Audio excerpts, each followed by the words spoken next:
Hi guys, how are you? Sorry, I just worked out, so I'm like a little bit of a mess. Okay, so I wanted to, sorry that I did not do a video on Thursday to finish up the Eating Reset Challenge. I was just completely, totally exhausted. So I wanted to actually spend a little time talking about this. And let me know if this is something that you guys find interesting or something that you want to talk more about. But to combine days 4 and 5, we're going to talk about beliefs about eating and then also emotions around eating.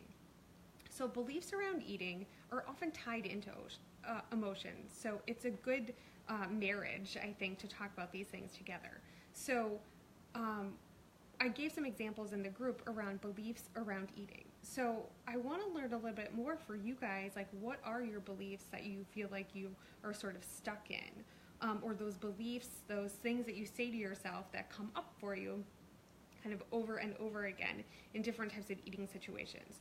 So is it beliefs that you have about dieting? Is it a belief that you have about your body, about eating, about calories, about food in general? Some foods are bad, some foods are good, some foods are somewhere in between.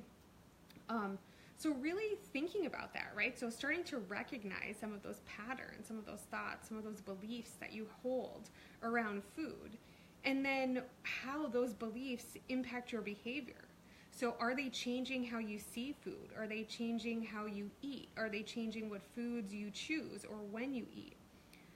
So I think that that's a really, really important thing to think about because the beliefs could be a long, long list of different options, right? So figuring out which ones really fit for you, which ones are true for you, are really important. So taking some time and thinking about that, right? Like what beliefs do we hold about food, right? A good journaling exercise would be to just identify some of your beliefs around eating and around food.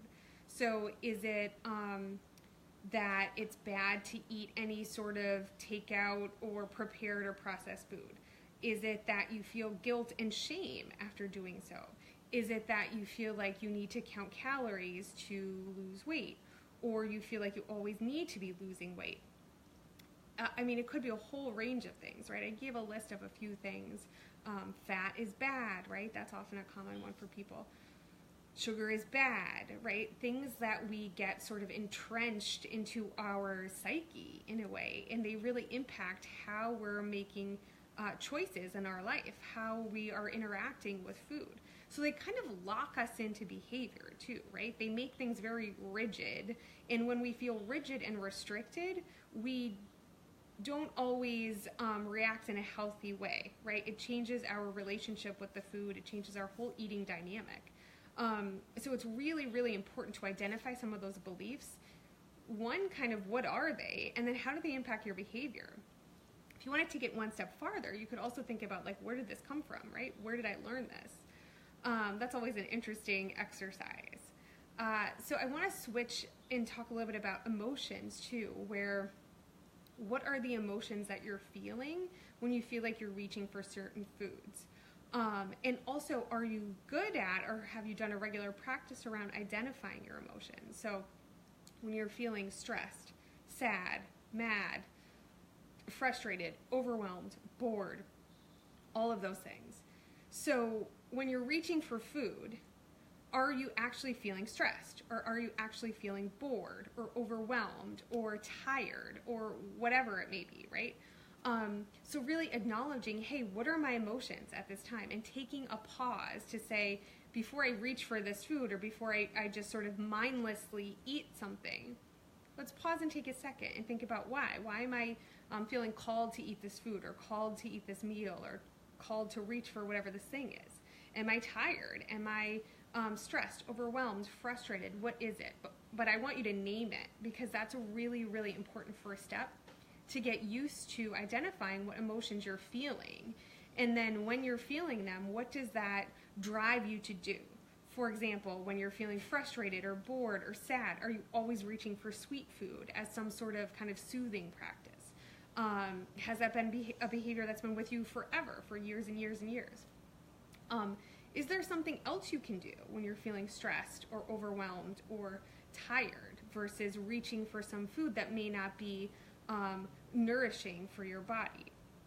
So really thinking about that. But I think when we start to address emotional eating, right? So eating in response to strong emotions, or eating to sort of modulate or deal with some emotions, we want to first identify what the emotions are.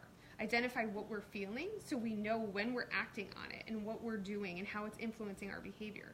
So also spending some time actually identifying those emotions when they come up can be really, really important for you, which is another good sort of practice to get into during the week if you want, to just really start identifying different emotions throughout the day and notice how you respond. Am I reaching for something sweet? Am I reaching for caffeine? Am I reaching for a snack, for something crunchy? Am I like going down to buy food at work so that I can fuel something that's happening? So just really acknowledging that, noticing those emotions first and just labeling them as what they are. I think we're always not great at identifying our emotions and pointing out what they are and knowing when we're experiencing them. So it can be really, really helpful to start to just identify them so we know where to go with it.